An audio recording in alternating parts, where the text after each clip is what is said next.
A 19 anni è già un idolo dei giovani. Federica Carta ha iniziato a prendere lezioni di canto a 9 anni e ora ha scoperto di amare molto anche la scrittura. E così, dopo i testi delle sue canzoni, Federica ha pubblicato il suo primo libro, una sorta di diario della sua vita, ma senza lucchetto, per condividere le tante gioie e le poche amarezze con i suoi fan. Non penso ci sia un segreto per il successo, che poi non mi piace neanche chiamarlo così.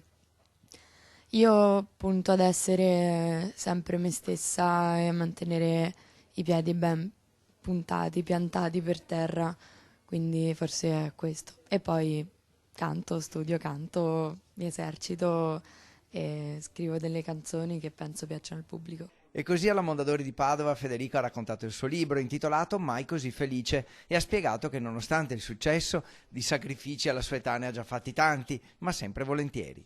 Ce l'hai i sacrifici e li faccio un po' da quando sono piccolina. Che so, magari invece di andare a giocare al parco o di farmi i gavettoni alla fine della scuola con i miei compagni, non potevo perché sennò mi ammalavo e non potevo cantare.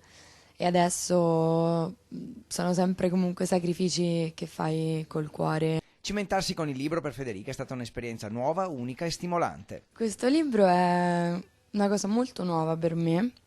Infatti quando mi hanno anche poi proposto di farlo, sono rimasta un po' lì e ho detto, boh, non lo so, ho veramente qualcosa da raccontare alle persone. A 19 anni si può ben guardare al futuro per capire se Federica Carta nel suo vede una cantante o una scrittrice.